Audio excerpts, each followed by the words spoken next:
and let us all do we can to build a better future. Folks, when I was working on the show notes for today's show, and obviously this video will be clipped on the Heartlands Media YouTube channel, I had to make some quick revisions to it. And obviously I found a few more links that I want to share with all of you, because it was going to be a follow-up to yesterday's story that we did on, well, Biden giving a middle finger to the railroad union, the signal union groups who were trying to fight for basic rights and dignity, because let's face it, railroad workers are people too, and they are the key. Not only the key, they are the main foundation to the supply chains that, well, keep America together. And we've done numerous stories on supply chains and why railroads are very important to us. That's why we can't let them strike. You're right. And so the thing is, Bernie Sanders, well, obviously the progressives, Bernie Sanders, are going to tweet and say things we want to hear. And look, these are words I agree with. And Biden, being a typical Democrat, because let's face it, if he's going to abandon women's reproductive rights, student debt forgiveness, and so much more, well, of course he was going to abandon unions too. I mean, did you really think he was going to follow through? Democrats don't follow through on anything. And as we reported on yesterday's show, that the Biden administration, President Joe Biden, asked Congress to intervene. And so I like unions. I like always getting their money. Just not when I have to support them. So now, obviously, I didn't hold out for hope that the progressives were going to step up, but I didn't expect them to really just not show up, period, except for one of them. So shout out to Sabrina, Sabby Sabs, who found this information. Only one member of the squad voted against the railroad strike agreement. Like I said, they're useless. And look, there she is, Rashida Tlaib. Democrats who voted against it. And this has to deal with, again, tracking Biden from the left, breaking. The House has passed a bill that will force rail workers to accept a tentative labor agreement brokered by the Biden-Harris administration. The House will soon vote on whether 76 days should be added on the agreement. So, a lot happened. And as we are seeing this right now, I want to pull up this article here from The Guardian, just so that all of you can get a bigger picture of what's exactly happening here. House votes to impose labor agreement on rail workers averting December strike. The House just voted to impose a labor agreement on rail workers averting a potential rail strike that was to start in December. Though a majority of the dozen unions have supported the agreement, 4 have voted against it and were peppered to strike come December. We're prepped to strike come December. The agreement includes a pay increase, a $1,000 annual bonus, and a cap on healthcare premiums. Those against the agreement have decreed its lack of paid sick leave for workers. The unions argues that workers have to use vacation when calling out sick, else they are penalized. With the strike looming, Joe Biden called on Congress to intervene by voting on the agreement, which was made in September. In a statement, Biden said that he was grateful that the House voted to avert the strike and urged the Senate to move quickly on getting the bill passed. Without action this week, disruptions to our auto supply chains, our ability to move food to tables, and our ability to remove hazardous waste from gasoline refineries will begin. Go ahead, Daniel. You know what's funny about this? Now, you guys can probably check to see if I'm wrong on this. Is just a guess based on this quote. Biden is maybe not for all unions, just ones that give him large money. And what was one of the biggest unions that he is in support of? The auto workers union. Truth. That's like the big one that's giving him money and supporting him. Remember, it was like, remember when Biden was like, hey, we're gonna, what was it? He was like, we're gonna like show the best electric car on the market. And they're like, well, Tesla doesn't count because they didn't give enough money to us and their union isn't the same as ours. He is picking the auto union. He doesn't care about the railroad union. Yeah. And also, should have paid him more. And so the thing is, though, this goes back to a point which I said before in the show. These politicians don't think about us. They don't respect us. They don't like us. So at no point will you ever have a seat at the table. And remember, corporate media is not on your side here, too. Shout out to Case Study QB, who's wrongly still being censored by Twitter. Here on CNN, the news outlets that lost, what, $500 million or $250 million on a failed streaming service. talking about the possible bipartisan support, Bernie Sanders and Marco Rubio in the Senate to strike a deal to give rail workers paid sick leave. But yet here it is, right? Oh, wait, wrong tweet, or wrong one. I want to make sure I got the correct one. There we go. Sorry about that. Let me just go ahead and pull that one down. Let me remove that one and share this one instead. Apologies for that, folks. I had to deal with CNN on how they were against any kind of work relief for workers. So let me just go ahead and get this correct. Oh, wait, that was the correct one. Never mind. Apologies for that. I do hope these, if they don't get, because I think I was reading the story a little bit as well, and their basic big thing is, hey, we can't. Hey, Biden, you said we have to be sick indefinitely. Anytime certain diseases come up, we have to not go to work indefinitely. Also, Biden, yeah, but you shouldn't get paid for when you do that. So let's go ahead and play this video here. Again, shout out to Case Study QB. Because you have an interesting collection of folks who seem to be pushing for some sort of paid leave component to this. Bernie Sanders, rather, you might expect that, but Marco Rubio, a couple other Republicans mentioning that. Are we going to have a bipartisan vote here, possibly, to force paid sick leave, at least on signalmen railroad workers, whereas in the past, no one's had any progress getting it through on a national basis? I think that there is a possibility for that, Jim. A few of the Democratic sources that I've been texting with on the Hill, hopeful that given the signals that they've seen from some Republicans like Senator Marco Rubio, that maybe there could be something, a deal that could be struck here, that adding 7 additional days sounds reasonable, which is that separate bill that the House is going to vote on and send over to the Senate. Now, Nancy Pelosi is doing it separately because technically if they do run out of time, because again, December 9th is the deadline, if they run out of time, that bill that just covers the rail deal could be sent on to the president's desk and signed. Go ahead. Doesn't this exact situation sound very familiar? Hey, we have a bill that really no one that's involved besides us likes that we're going to try and push through. And then the thing that they actually want, it's going to be a separate bill that maybe we'll pass, maybe we won't. We're going to try our best, but, you don't deserve health care. So... Now here's another tweet, and I apologize. I should have put this one up here first. But look, again, shout out to Case Study QB. He's wrongly being censored on Twitter. Has anyone seen CNN or mainstream media interview the railroad owners and asked why they don't want to give their workers something that 86% of Americans already have, paid sick leave?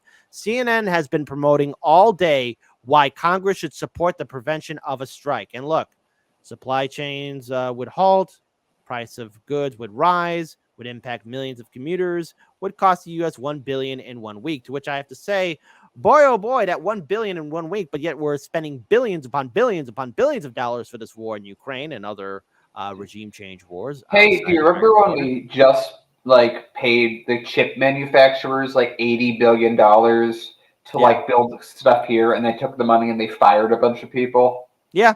So I mean, again, this whole fear of, it's going to cost us billions, but boy, oh boy, can our politicians find the money for war or for these corporations that shut down factories and facilities here in the United States and then just still take the money and no one's going to hold them accountable. And look, the price of goods are on the rise. Supply chains have been falling apart. Daniel, how many stories have you done about our infrastructure falling apart here in America?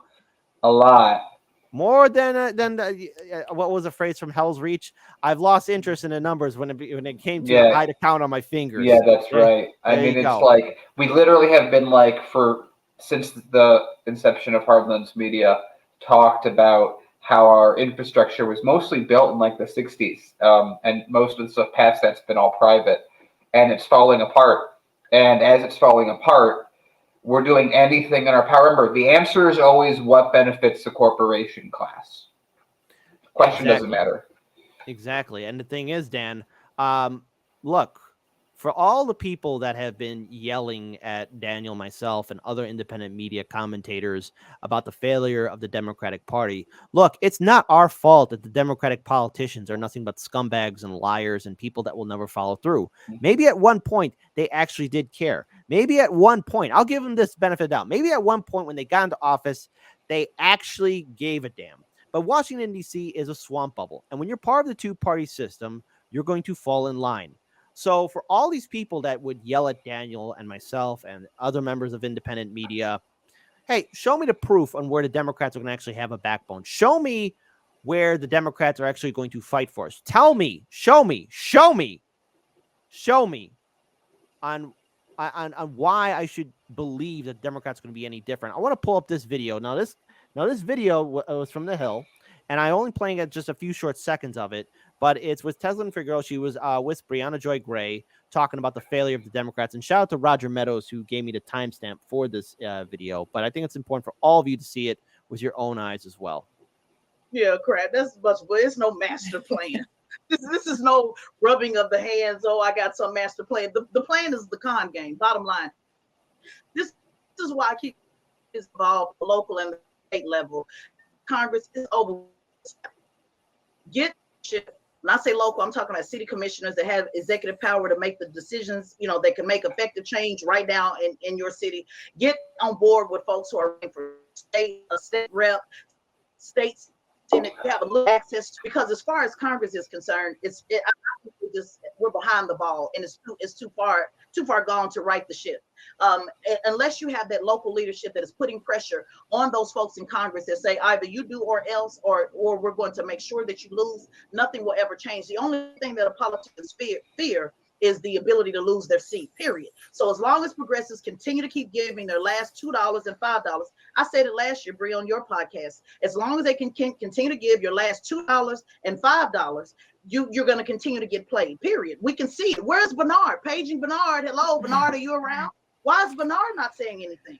At the end of the day, they're going to sit there, they're going to shut up and shut out to Hakeem Jeffries for showing them exactly how it's done. And that does not mean that I'm supporting him and his policies. What it means is he is literally taking this seat, and every last one of them are saying nothing at all. They're going to sit there and they're going to like it. Yeah, and some people have. All right. Daniel, your thoughts.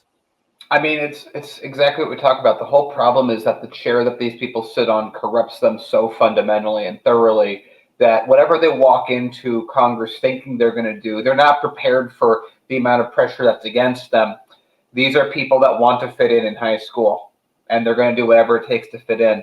And they're, what they do, they threaten them. They'll say, hey, if you don't do this, we're going to cut your funding here, which my response would be, I would be shouting that at the rooftops. Hey, Congress wants so dearly to steal health care away from railroad workers that they threatened to steal health care away from my district. If that happens, we're going to come at, people need to learn to take a stand rather than become the very thing they said that they were supposed to be fighting. And that's what we watch in Congress. This is why we hate both parties. People are like it said, people call us out all the time for, oh, you guys aren't focusing on Republicans enough, but it's really, I don't even think that's what they mean. I think what they really mean is, you don't like my team. And I don't like people that don't like my team. These people, they're team players. They're not people with integrity or consistency or a drive. Hey, I voted. My grandmother voted for Democrats, and my father voted for Democrats, and I shall vote. It's an inherited position to many people. So the voters that go out and vote aren't even thinking about this stuff anyway. When it comes to the presidency, it's like 150,000 people that are the owls that are in the swing states that determine everything has already been preset. So it doesn't matter what we want. We the people are just a scapegoat. The only people that have any real value and matter in the electoral system are people that max out their donations at minimum. That's just to walk in the door and rub shoulders. But it's corporations. This is the other thing I think that people really need to, even if we don't mention it in a story, I think it's very important to think about. In any story we do, almost guaranteed, another way to frame it will be, the people lose power, corporations gain power. In this case, they're like, oh my God, it's going to do all these things to the economy. We better let corporations who aren't paying to have paid time off not have to deal with that. And we're going to take over because that's what we're here to do. They hate unions because unions aren't strong enough. The only unions they like are the ones that sit down, shut up, and pay. And then maybe they'll give them a few little tweaks here and there. But we know at this point, unions have become so useless that for the most part, they just argue about healthcare costs. And they also don't want to get out of it because they can't understand that if they don't have to argue healthcare costs, you can get people's higher wages and they might like you. Politicians are so disconnected from all of this that everything we're dealing from sadly makes sense under our system, because the system is not here for you. It's here for them, the other people. It will. And the thing is, what I want everyone to remember is I take no joy in realizing that both parties, especially the progressives, have failed us. You think I woke up one morning and say, oh boy, I can't wait to bash Bernie Sanders or call out AOC. You think I wanted to do that? No. I never wanted this in the first place. I actually had the audacity, and I'm sorry, I got to take the L on this one. I actually held the audacity for hope that maybe something would be different in 2020, that maybe the progressives, the Justice Democrats, brand new Congress, our revolution, Bernie Sanders would be ready in 2020. I held out the hope. I really thought that maybe this time things were going to be different, and I was let down. I think a lot of us were let down. And the thing is, I'm just wondering, okay, progressives, why are you there? Why are you even here? Why are you wasting our time? Do we have to treat you like morons now? Well, wait, I'm sorry, progressive Democrats. We shouldn't treat you like morons. We're going to treat you the exact same way as all these other jagoff politicians. Obviously, it's our fault for actually believing that something could be done at the federal level. To Teslin's point, the state level and ballot initiatives, that's where it's at.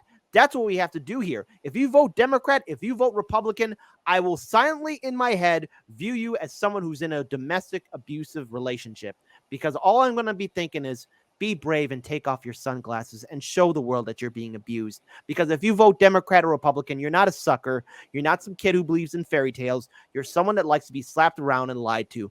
Oh, the Democrats really understand me. Oh, the Republicans really care about us. They don't.